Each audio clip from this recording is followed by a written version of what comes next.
Good day, good day. Welcome, welcome. Thank you so much for tuning in. I'm Jay, and this is Homeschool Yo Kids podcast. Before we get started, make sure you check out homeschoolyourkidsexpo.com to check out our traveling schedule for 2025. We're coming to some really good locations, so check it out. See if we come to a city near you. And remember, homeschooling was never meant to be done alone. It takes a village. So major shout out to a couple of our proud sponsors that are mission to ensure that you find your tribe.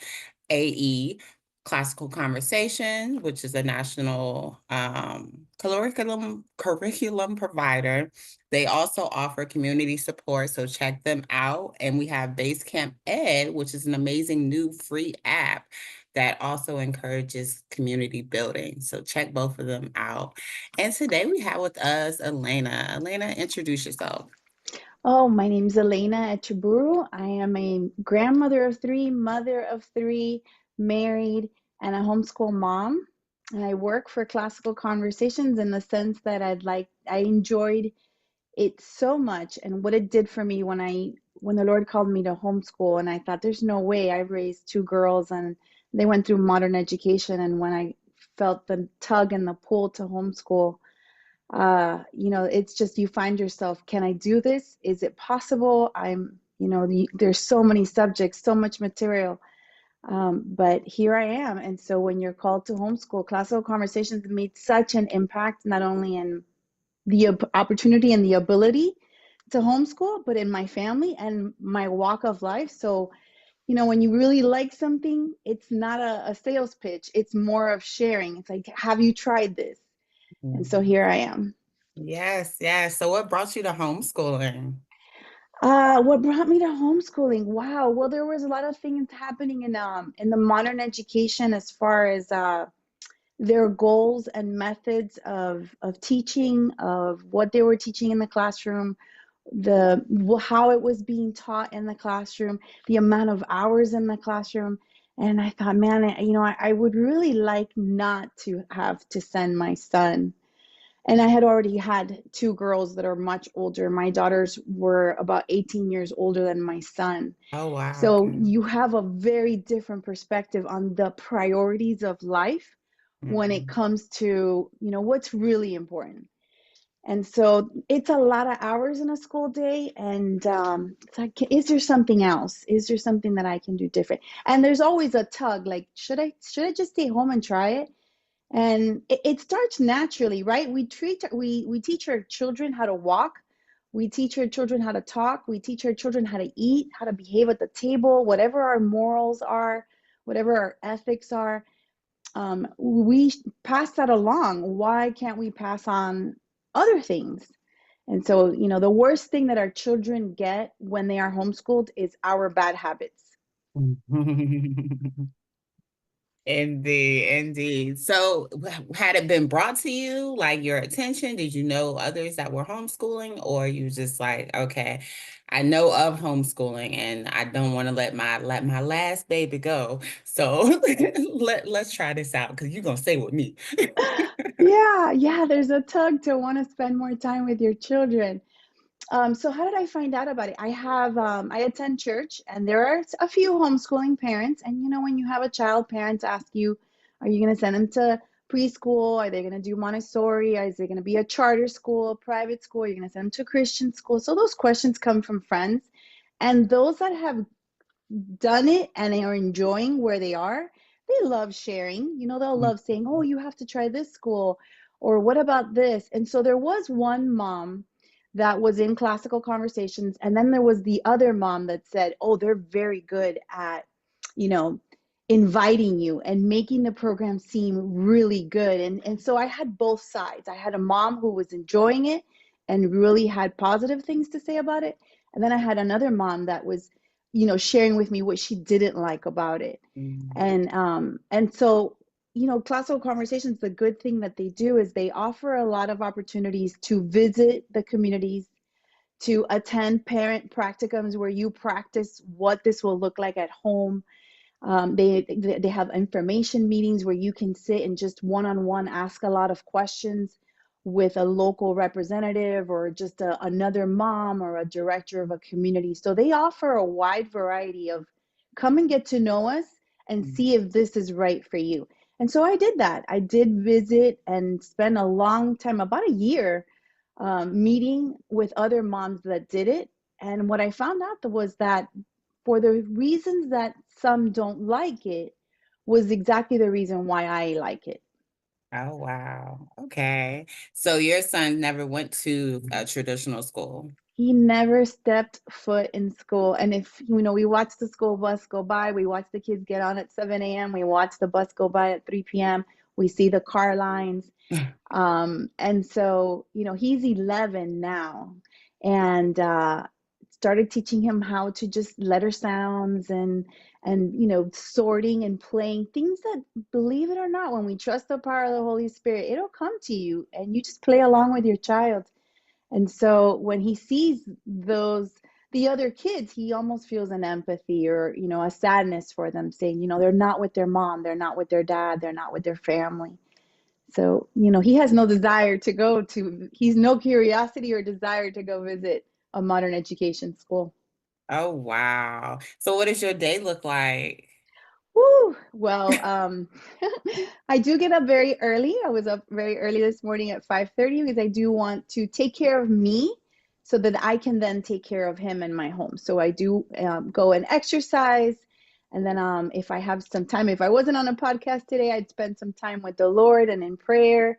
And then preparing for the day with classical conversation, the beauty is that we only have one book. Like if your child is ages 4 to 9, you have one guide, and from or 4 to 12, and that one guide is like a backbone of the academic content that you're going to discuss that day. So I can pull the book and a reader, or I can get his memory flashcards and then watch and see and present the material and see where his curiosity takes us. I always call it, we're not doing school, we're going to discover today. We're going to explore today.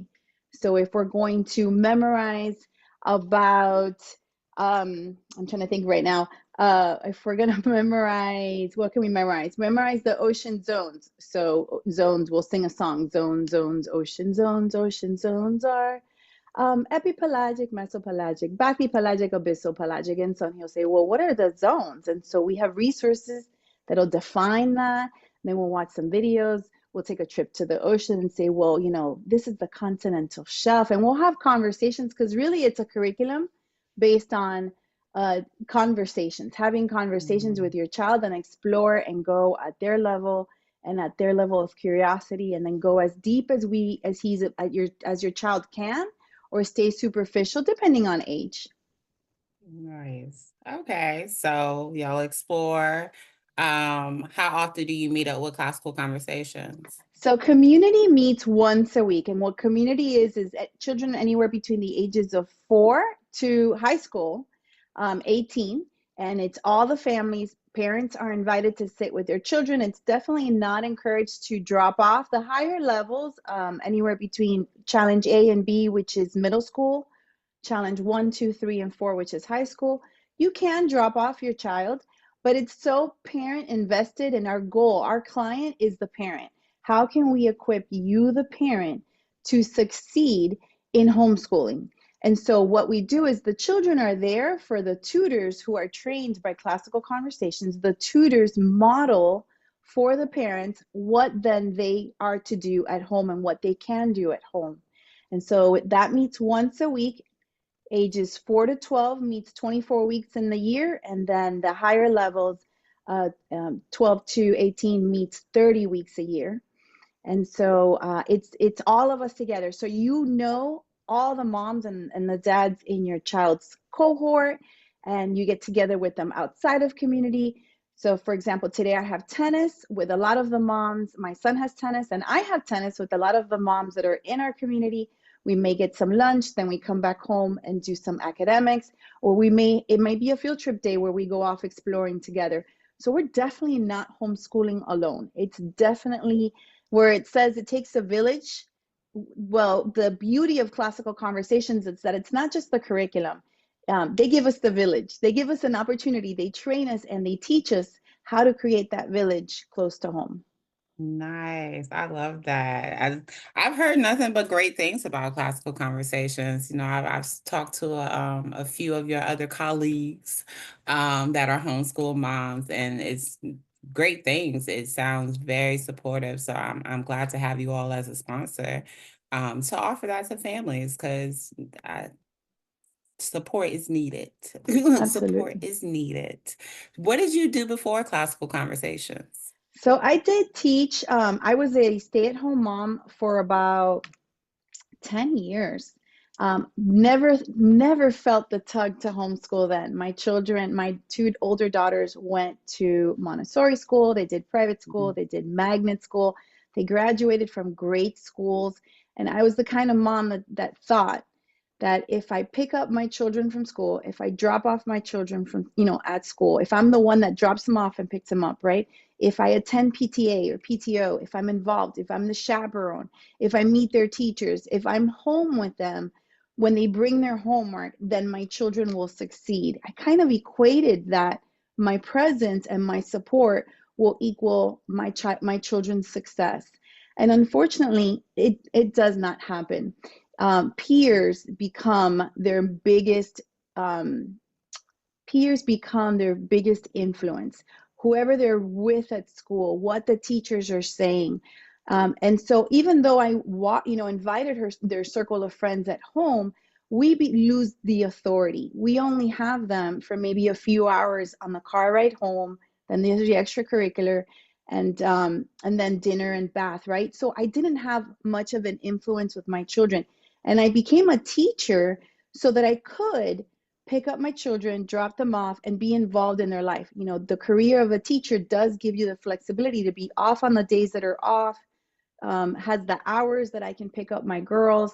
And so as I became a teacher and was a teacher in modern education for about 10 years as they were growing, it was the minute that I had the blessing of this son that I had a different perspective on what I was seeing and what I was doing versus what I wanted for the future.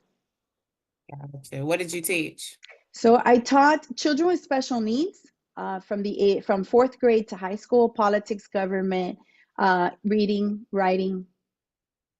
Okay, you were in a just a traditional public school, So I did or a traditional public school for a little bit, and then I went to a private school geared mainly for children that needed accommodations as far as their learning. So I learned different ways to engage children of different learning styles. how was that time in the classroom? Intense but beautiful. I mean, it really Mm. does drain every ounce of energy. You're always on. You're always trying to find ways to engage. You're always trying to be empathetic, not only with the children, but with the parents. Mhm. And so I wanted to give them a love of learning, but also I had to meet standards. I had to meet certain standards that sometimes got in the way of what this child could accomplish if just given a different environment. Gotcha, gotcha. So you feel peer influence trumps your involvement during your daughter's time in school?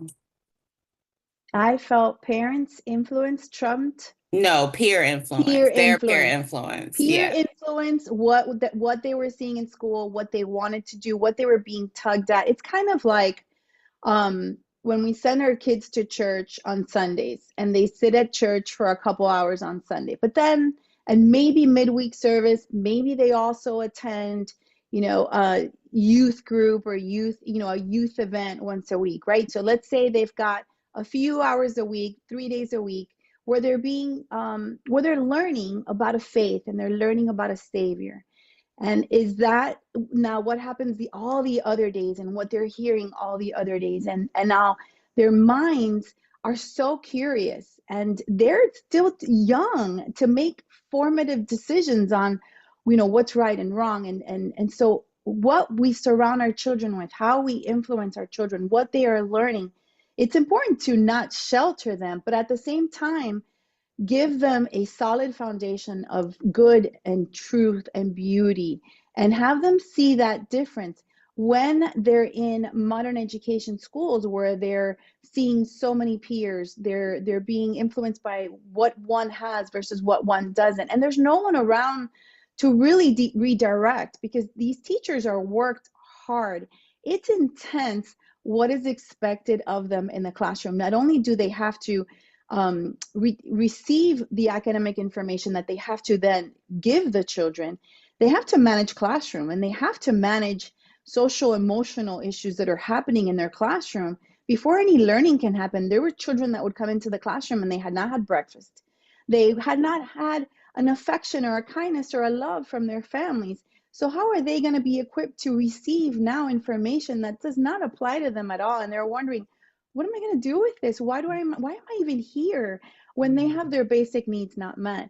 And so I have found that's when you're seeing all of that, they're lost in a sense of what their goal is, where they ought to be, what's a priority. And so the teacher isn't necessarily there able to give them character building skills, to model for them what could be, what are different choices, and that time just isn't there. And so I would like an opportunity that when I see my children do wrong, or when they're less than kind to their neighbor, that I am there to say, or my peers, because it's not just me, it's not total control and authoritative control over my child. I have a village of mothers and fathers and peers that are all being geared towards good ethics, good conduct, good morals, good foundations, so that they are with love and kindness, but in truth, redirected in their conduct, redirected in their behavior. There's time for consequences, there's time for structure, and that there is a continuity to that. It does Okay. shape the individual very different. Yes. Yeah, no, it really does. When do you feel that time like kind of shifted for you as far as with your girls? Like you saw like, oh, okay, we're good. It's like, okay, you still love mom. Mom still matters. And then it's like, oh, shucks, wait a minute. We're Yeah, not talking like we used to. When did that yeah. time like happen? Well, I think it's God. The way that God makes them is perfect, because they do become, when they hit the middle school years, they question everything. And if you have not, from the time they're little to the time they reach middle school, if you have not created a solid relationship with your children, where there's a level of respect, the Lord says, "Obey thy mother and father," but that doesn't mean that they do. The Lord gives us that commandment because He knows it's going to be difficult for us. And so, but if you don't have a solid relationship with your children, where they know that whether there is friction or stress or opposition, mom and dad are people that I can count on. Mom and dad are people that I can trust, that love me unconditionally, that want right for me. If we haven't developed that foundation when they get to the dialectic, what we call the question and answer stage, where they're questioning everything, then we can feel attacked. We can feel as parents like, wait, I have no authority. My kids don't like me. Maybe sometimes we can walk on eggshells with our children and feel like we can't be firm because they're not going to like us. And that's not the goal. We want to teach our parents and equip our parents to say, get ready for this stage. This is the stage that God created for them. They're built for this. This is intentional. This is where you're going to come in. And when they give you these hard questions that are going to be difficult for you as a parent, you're going to point them to truth. You're going to point them to, what does the Bible say? What did Jesus experience? How did He model that? What do we learn? Or even if you're not reading the Bible, let's read some solid, good foundational books that teach us about characters that went through difficult times, and what were the consequences. What did they face upon those choices? And so the girls gave me a hard time during that time. I wasn't necessarily equipped for that. By the time they got to 16 and 17, now I have zero authority. I had never pointed to a true authority over me. I felt like I was their authority and they had to obey, and that was it. But with my son, it's like, hey, it's not because I say so. It's because look at the consequences that man has suffered through the hundreds of years prior to. And so that's what we want to pass on to you. Let's see what this character did in the book. Let's see what your peers have gone through. Let's come to this village. And so between the ages of 17 and 23, because I didn't have that foundation with my girls, I would say that's the prodigal time. That's when they stepped away. They knew by the time they were 16, we gave our life to the Lord, and they knew of the Lord. They knew of the Bible. They could see the differences, but they stepped away. They stepped away and followed peers. Praise the Lord. At 23, they both kind of came back. One is married to a pastor and she has 3 kids, and the other one is still walking out her life, but very good relationship with me, only because honestly, classical conversations equip me to see that children are created intentionally by God to naturally want to retain a lot of information, receive information. You know, your kids want to know, what is this? What is this? What is that? What is that called? And then they begin to question all that data that they have put in, right? They're processing all that data. And we want to walk alongside them, but pointing to authority. And then they get to an age where they become what we call the rhetoric, which is when they start persuading us to do what they want to do. They start, owning and saying, but I can do this. I don't need you, mom. They start wanting to gather all that information and then lead others. And we want to create leaders. And so classical conversations taught me how God naturally made our children to learn. And so I've been able to do a complete shift. And so my son being 11, this is a boy. This is a boy turning into a man. I mean, we had kings that were 8 years old and 12 years old, and yet he still enjoys spending time with his mom. He still looks forward to spending time with his mom. He is not intimidated. He does it. There isn't a cool, I can't be with my mom kind of thing. They value the authority and they value the wisdom that we bring. So I'm really excited for that. It's very different than the girls. So to answer your question, yeah, middle school, and then they're gone. And hopefully as parents, I highly recommend parents that when they pull their kids out of school and they say, all right, I know this isn't working. I know I need something different. Just spend a year getting to know your child. Academics is important, but your child and where they're headed is so much more important. Indeed. Do your girls ever talk about the fact that you are homeschooling him and did not homeschool them? Yeah. Why didn't you homeschool us, mom? Why didn't you homeschool us? Why? How come him and not us? And yeah, it's and one of the things in education that I have seen is that when I ask my son questions, because classical conversations gives us a set of questions, but it's not a rigid set. It's just like a skill of asking questions. They give us, when your child is young and they just want the grammar, they just want the words. Here's a plethora of questions you can ask to engage them. Then come the questions of that processing part where they've got all the words, but they're like questioning, is this the same? Is it different? What's the cause and effect? There's different questions, right? When I ask my son those questions, he's not intimidated. He's like, oh, that's an interesting, and he'll answer. He's not worried about getting it wrong. He's thinking about the question and he's looking forward to have that conversation. As a matter of fact, if I don't engage in conversations with my son, he's, there's something off. Mom, is everything okay? We're not talking. Whereas my girls, when I started learning about how CC teaches us to teach our kids to think, teaches us to teach our kids to how to learn, how to think, how to discover, I thought, I really want to do this with my girls. Let me try this out with my oldest daughter. And she sat there and she says, Mom, what's the answer you're looking for? What do you want me to tell you? And that's what modern education gave her. It gave her the desire to get the right answer Right and move answer. on. Yes. Hey, what do you want me to say? To What do tell you want me me. to say? Yes.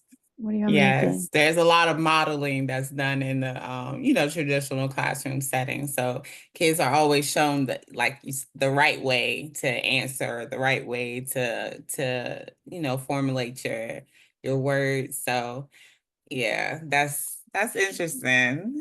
So okay. All right, so we have the 2 that did not, and we have the 1 that is still currently. How was Did you reach or have any opposition when you told your family you were going to be homeschooling?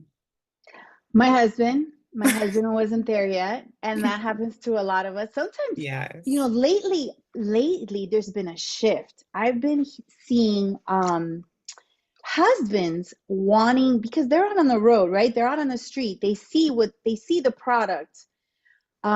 So they see what the kids are doing and what the kids are experiencing, and they don't want that for their own kids. So I've seen a lot of husbands emailing us and calling us and sitting in information meetings wanting to convince their wives to homeschool.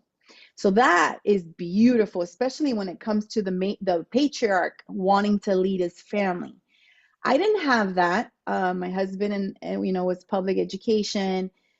He was ready to just put him in public education, and I started creating what I hadn't taken away the teacher mode. I had posters everywhere. I had toys and lessons and things that I had learned as a teacher. I hadn't gotten classical yet. I was still sitting in the modern method of teaching. So one of the areas of our home, the main area of our home, looked like a classroom. And my Mm. son is 2.5, 3, and he's like, "No, you need to go back to work. I need you to go back to work." It's like, it's a paycheck, and in a desire, and I want to encourage other mothers. I didn't want to obey my husband. I struggled to obey my husband because that meant that I had to put my child in a daycare. That meant I had to give my child off to someone else to take care of when I had the Holy Spirit, the Lord. You already get a feeling of I can do this. I can do it. I will do it wrong. I will make mistakes. I won't be perfect. But who better, because God gives us and blesses us and bestows us with these children. So who better than mom? Who's going to love this child more than mom, to walk him through his errors? But I had to listen to my husband. So what I did was I honored him. I went back into the school system. I went to Modern Education Building, and I said to him, I need a year.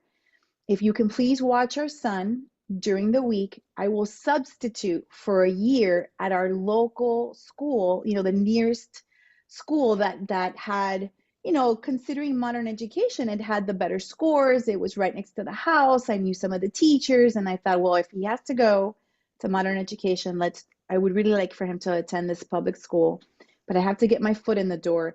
That means I have to sub. Can you change your work schedule to be with him on the days that I sub? He acquiesced, and I went off to work.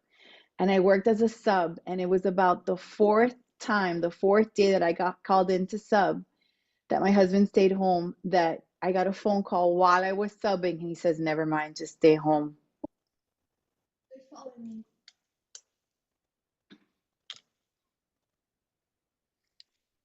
4 days.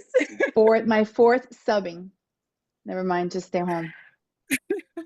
But I had to walk that out. Like, I had to go back to downtown Miami. I had to wait in line, because I had taken a leave of absence. So, you have to fill out the paperwork. You got to follow protocol. It's a government entity. It's not as easy as just walking in the building and saying, "Hey, I'm back." I had to go through all those steps. And I think back, man, Lord, did my husband just need to see that his wife was obedient? Did my husband need to see that his wife was submissive, and not submissive or obedient because I'm a lesser person than him, but because I valued him and respected him and understood that his authority was so important to our home. And I'm so glad I did, because it bore fruit. I was able to say, okay, and then now that I'm home, there isn't that marital friction. Because if I did it and I fought and I tried to convince him that I wanted to be home, then he would have been doing it against his will, right? He would have been just, and that could cause friction in your marriage. And we had zero friction. And through the years, he's seen the fruit. So my husband's a police officer with the city of Miami, and he works in Overtown. We have a special heart for children that don't have everything they absolutely should and could and can have. It's a tough city, and so we have a really special heart for everyone. And he sees the lacking of the patriarch in the home, and he sees when your peers influence you more than the mom or grandma, so we hear them say, oh my gosh, no, please don't tell my grandma. And, our heart breaks. And so he says, okay, just stay home. Just stay home because the streets are tough. Okay, so he's on board now. He's come around. So he is, not only is he on board, but every time that Classical Conversations has, like the middle school does mock trial, he signs up to be a juror. He signs up to be an administrator. If they have teen policy debate, he signs up to be a judge. How the kids, so, for the kids' performance. If they're doing, he just visited a classroom for economics and how to have a retirement, how to invest your money, the crypto. So he went in and talked about it. And so he's like, what can I do because he knows a lot of the dads have to work, a lot of the moms bear the brunt. And so he's like, whatever I can do to communicate to these teens and these children that the education you're getting, don't waste it, and this is what your future can look like. And he kind of wants to be in there and say, your dad's not here now because your dad's working hard so that your mom can be here. Don't forsake that. You gotta appreciate your dad, that just because he's not here. So he gets to give them that perspective. So not only does he love that we're doing it, but then he takes time off to invest in it and be that village for the other dads that are not there. Nice. Okay. Sweet. So whole family's involved. So let's Oh, talk more classical conversation because this seems to be a real pillar in your life. Like as far as just the homeschooling lifestyle in general, they seem to be leading your homeschool. yes, yes. I mean, it's a way of life. When you learn, you can buy a curriculum, and there are a lot of really great curriculums out there, both faith-based, secular. There's a lot of good curriculums. I think that as a parent, you need to find out what is it that you're looking for. Classical Conversations had what I didn't have before. Now, mind you, you can think, well, she's a teacher. She taught for 10 years. She doesn't need a curriculum. She can put her curriculum together, or it comes easy to her to follow the steps of a curriculum that you can purchase online. And so I walked that out before I had CC.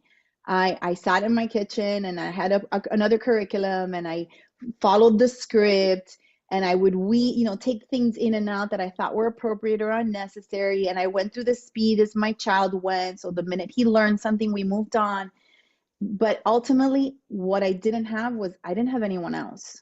So Mhm. yes, I could read the script. And yes, I could go on the field trips, and I could take him out exploring, and I could get all the manipulatives together, and him and I could play together. But I didn't have any other mom. I didn't have another mom to call when I needed prayer, or when I wanted to quit, or for my son to play with, or if I got stuck in the curriculum and I didn't understand what I was doing and I didn't know if it was working or not. I didn't have anyone else. And so when I attended Classical Conversations in the summer, has something called Parent Practicum, and they invite parents that are in the program so that we can continue the training of what to do at home. And they invite parents that are not in the program so they can see and meet the children that are in it and the parents that are doing it, and they can practice what it looks like at home. And when I sat there and I saw all the moms, I mean, I can't explain it. There are no clicks. It isn't like a jumble of moms in a corner and they're not talking to anyone. It's surreal when you walk in and strangers are saying, hey, how are you? Are you new? Have you done this? Oh, it's okay, come and sit with me. What's your name? Oh, this is my name. And they love to just talk because Classical Conversations teaches you how to have a conversation. So How they're to like talk, yeah. practicing it out, and they just talk and share and inspire and engage. And I left with so many phone numbers, and I left with my one next step, and I left with someone holding my hand. And when I got home, it was like, that's all I need. That's all I needed. So Classical Conversations has a phenomenal curriculum. I mean, it takes my child from age 4, back then he was 3.5, it'll graduate them to 18. They also have concurrent programs. So like, I don't know what it's called in other states. In our states called dual enrollment. So Yeah. you can have high school and then you've got also college credits.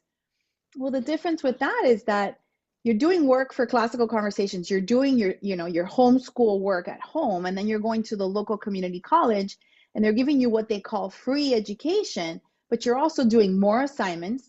And now you're bringing in whatever peers and whatever's happening in those colleges, you're bringing that into your child and into your home. Well, classical conversations calls it concurrent, because the work that they're doing in high school for classical conversations, they're also going to do with a step above and a little more administration to get them ready for the college and university years. They're sending that to universities. And so they're not doing double the work. They're still home with you. They're meeting peers from other universities, but they're maintaining the classical method that they've learned for years. So when you're involved with all these ages, all these parents, and you're learning how to teach so that children learn how to learn. I can't teach anything. I don't know chemistry or physics. There's no way. Science is not happening. My son does not like to draw art. I'm not a professional of all subjects. So the difference with classical conversations is it's not that I just walked into a community of families that were there to help me, but they teach you how to teach anything. They give you the skills, they have you practice the skills, they have you walk out these skills with your peers and your kids, so that whatever is brought to you, you can learn. And that's what I want for my child. I want my child, so then when I teach him how to empty the dishwasher, it's not a matter of here's the manual, this is what you need to do. It's more of I've got skills now to teach my child to learn anything. And then I give him those skills so that when he's presented with something new, whether I know it or not, he's got the skills to teach himself, to learn, and to look forward to learning something new. There's no way no homeschooler is good at every single of the 7 academic subjects from age 4 all the way to senior. But classical conversations does train us, does give us the material, does teach us, and that transfers to everything we do in life. So you're saying this looks like it's taken over, in a sense it becomes life. It absolutely does. It absolutely does, in a Gotcha. positive way. How does that training, like, what does that training look like? Is it through the manual that's given, or are you all actually going like on or meeting up and, like being taught, Yeah, physically taught? yeah. Nothing is independent here. I mean, there are things that you as an adult want to take on. You want to read more. You want to read with your children more. The more you read, the more you learn. The more you read, the more you're aware. You have knowledge and understanding and wisdom of the things that you have around you. So, as a parent, I would say the only thing you're doing independently is reading. In the trainings, Classical Conversations has local leaders that there's training that you get from directly from corporate, so that all of us have, we all look the same. There's uniformity in Classical Conversations. So whether it's a Classical Conversations community in Miami, Florida, or one in Honolulu, Hawaii, the backbone, the integrity, the structure, the pedagogy, it's all the same.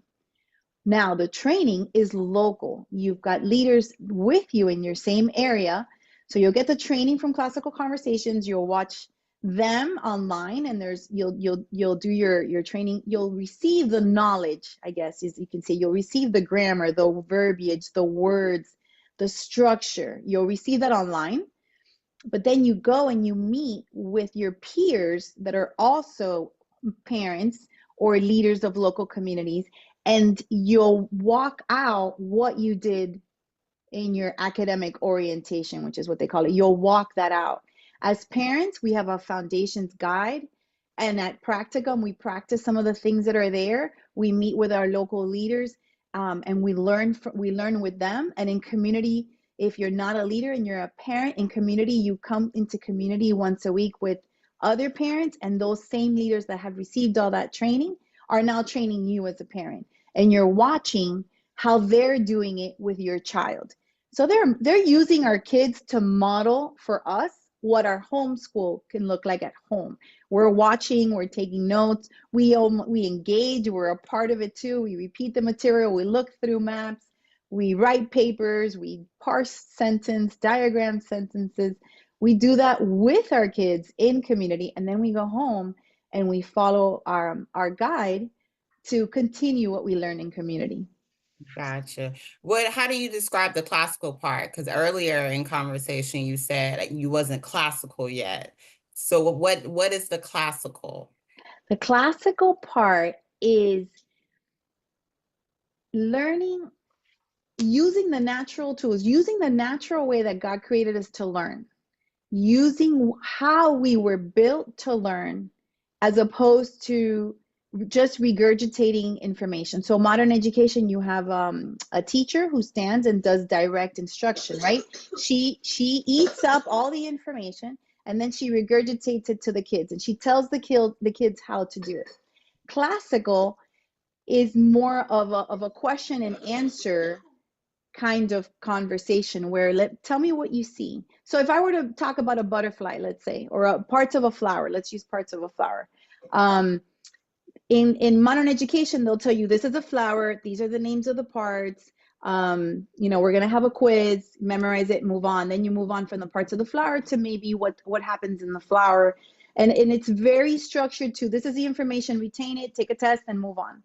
Classical is you do memorize because our kids need to take in the words first. Anything that you learn, you take in the words first. Let's do an example. What are you doing lately? What's a hobby that you have, Jay? What do you enjoy Reading. doing? I love reading. Or playing chess. Let's do playing chess. Playing chess. Yeah. Okay, I don't know how to play chess, so I'm going to, let's say I'm given a chessboard and I now need to teach someone how to play chess, or you're going to teach your child how to play chess. So we'll bring out the chessboard and I'll say, okay, what do you see? A knight, a bishop, a king, like things like that. You're talking about parts Yeah, wise. Okay. okay. Yes. So you have a knight, you have a bishop. What are the roles of the knight and bishop? So the bishop can go diagonal and the knight moves in the L shape. Okay. And are there any other, how many pieces, or are there any other pieces on the Oh, board that's that, a good question. I don't even know how many pieces in total there are. right? So that's what we call the grammar. We call that the Okay. grammar. So we really get to know the chessboard, the colors, the amount of squares, are the colors evenly distributed? How many pawns are in the front? How many knights? What is the role of the queen? So we really dig deep into what is everything called? Why is it there? What's the purpose? How does one affect the other? And then our goal is to then learn it so well that we can then teach someone else about it. Okay. That's the classical method.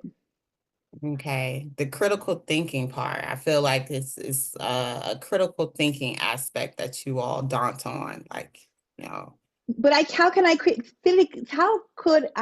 think critically if I don't know the name of all the pieces, and I don't know the roles of all the chess pieces, and I don't mhm. know, and I have yet, so the naming of the pieces, what's the role of the pieces?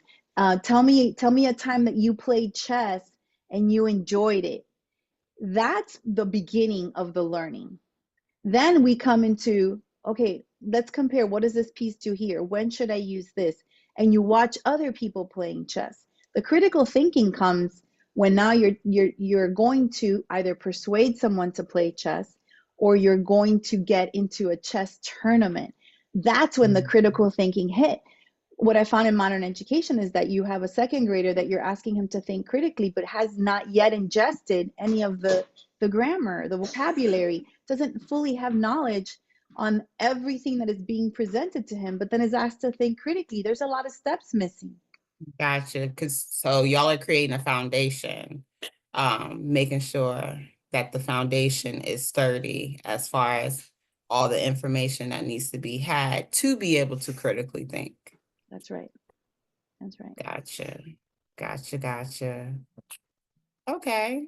I like it because I know y'all have because it's conversation based. So you are having some high level conversations with little people. Yes. And so, how God naturally created them is from the age of 4 to about 9 or 12. That's when they're taking in all the information. Now, every child is different. And here's the beauty of homeschooling. I had a 5 or 6 year old that could already have deep conversations about World War II and the battles in the Pacific because that's what he enjoyed. By the Mhm. time he was that age, he already communicated that, All right, I memorized that on December 7th, 1941, the Japanese bombed Pearl Harbor, Hawaii, causing the United States to join the Allies in World War II. So he received that information. He memorized it. Now his brain naturally said, Mom, what's a bomb? Okay, we'll have a conversation of let's go look that up. What are they used for?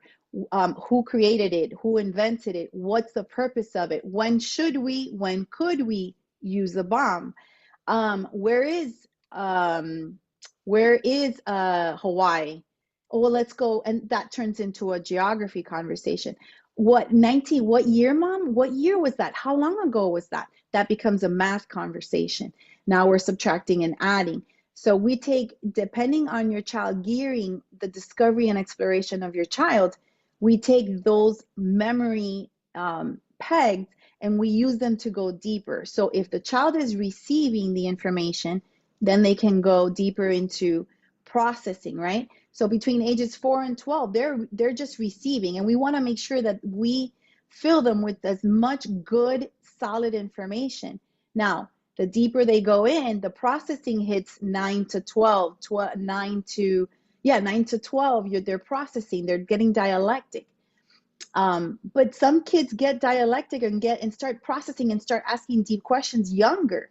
Should we Mhm. stifle them because that's not this grade? You'll learn that when you get to fourth grade.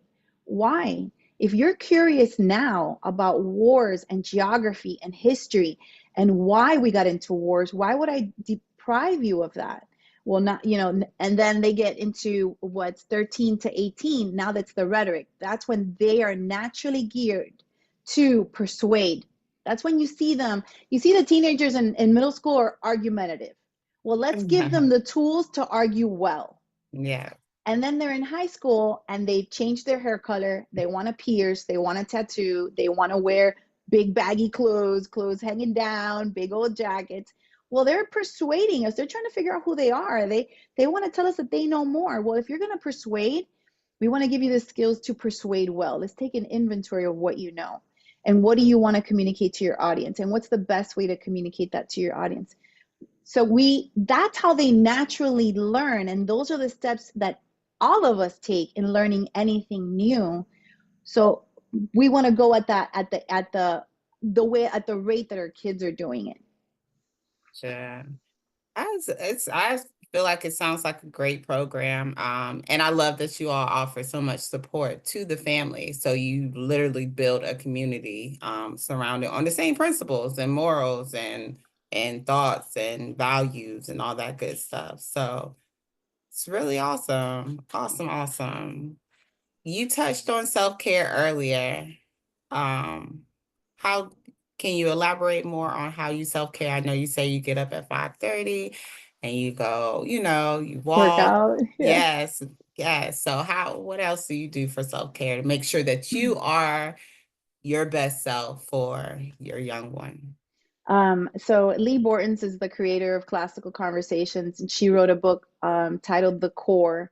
And The Core is the book that, as a homeschool parent, I encourage that anyone that wants to veer away or is looking for something that is not the modern education and going back to the classical education of that it's proven works. And so she has a quote, and it said, "When you start homeschooling, your life doesn't stop.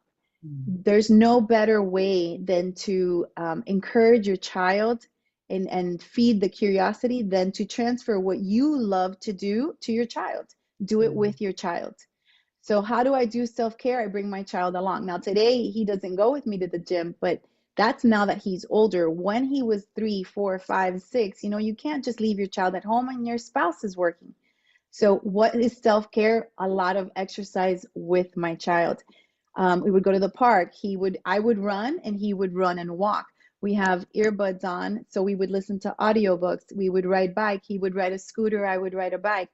I would do the things that were important to me, bring my son along and accommodate to something that he could participate in. And it took a while to not see it like, oh, I can't. We can so quick to grumble. I can't do what I want to do because I have to homeschool. Instead, it was, you know what? I really want to do this. So let me figure out how we're going to do this together. I want to cook healthy foods. that takes time. Well, guess what? You are going to learn how to crack an egg, how to make these things, how to work with me in the kitchen, because it's not just quote school, it's life. And so Yeah. if I bring my son along with me to exercise, then he's going to develop the habits of knowing that movement and exercise is important. If I bring him into the kitchen because I need to cook, then he's going to value the kitchen because he's been working at the kitchen as well. I had to take care of my landscaping outside. My husband works a lot of hours. Well, guess what, bud? We're going to head out to Home Depot. We're going to get some hoes and shovels, and we're going to take care of a little bit of an area at a time, and we're going to do it together. We're going to argue? Absolutely. We're going to fight? Absolutely. You're going to complain because it's hot? Absolutely. But in those moments, I'm working on the heart of my child. So what, if he's grumbling and complaining and saying, Lord, my son, we're not walking through the desert. If we've read geography and history, my son, we are not in a country where you are in lacking, and we have these conversations about what else is going on in our world and what are we doing that is similar, that is different. And so pulling weeds is not just about pulling weeds. Pulling weeds is working in our heart and our character and our discipline and our why as who we are as humans, contributing members to society. So it goes deeper. You can't help. It just so naturally flows. So rather than sitting and learning about civics and government at a table with a textbook, we're living it out. We're living it out looking at economics. We're living it out looking at the prices of eggs and why don't we have eggs? What's going on with the farmers? What's going on with the feed? We're not going to be able to go to that farm anymore to get eggs. What happened? Well, we have immigrants that are being, moved or shuffled around. We've got this going on in our government. And so that conversation just puts pegs into what they eventually are going to need to talk about when they get into government and politics, but they're not afraid of it. They've been living it in life. And Yeah. that's all through going to the grocery store together. We're going to, lately, the one that he still grumbles at, but he's got to do it, is you need to figure out the tip. And then you need to, percentages, what's the tip? And then subtract, add. And then we have a moral conversation. Does she deserve 15% or 18% or Mhm. 20% or 22? And why is it up to 25%? How did that happen? And so now we're having a finance conversation. It's doing life and teaching, discovering, and exploring as we're doing life. So how do I do self-care? Is he comes along with me and he watches it and he sees it.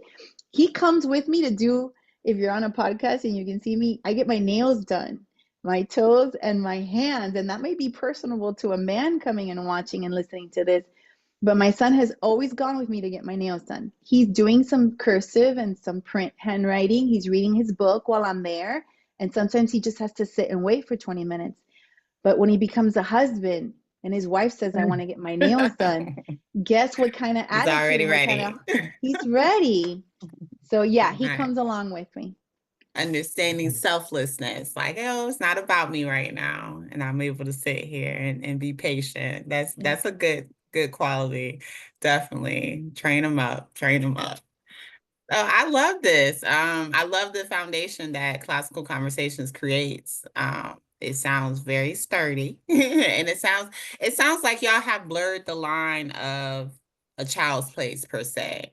Like you don't have any conversations that's off limits for the Right. children. You Yeah, it know, just depends on, are we gonna talk about the vocabulary of that conversation? Are we gonna just define some words, or are we gonna compare and contrast and go into the circumstance of what that conversation is? Yes, there's definitely conversations that we don't have in depth. And some yeah, conversations, and the good thing about homeschooling is that you can gauge what your child is ready for because you know your child best, and you can go as deep as necessary or stay as superficial as necessary and say, you know what, we're going to come back and talk about that in the future. But right now, let's define some words. Or it's just a matter of respect. Hey, I know that we don't agree with that topic or that theme or that person or that walk of life.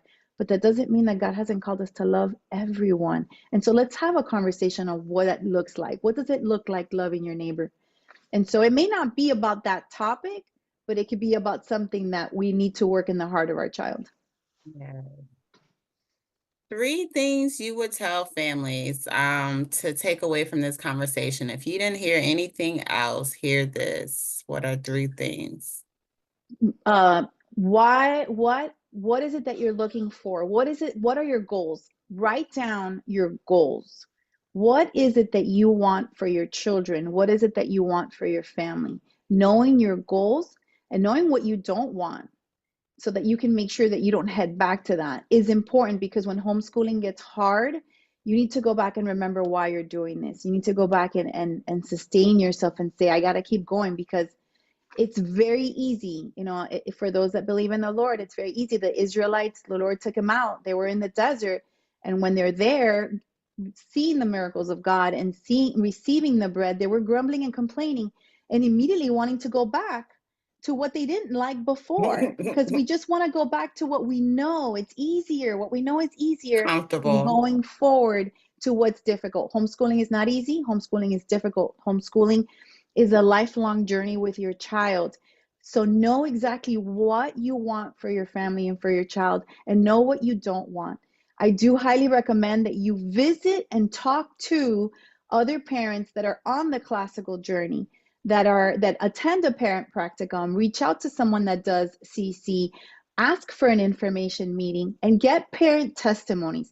Because I can tell you all the beautiful things that the curriculum offers, but I find that the testimony of the parents and the children are what move us, because if they can do it, if they did it, then you may feel empowered that you can do it too.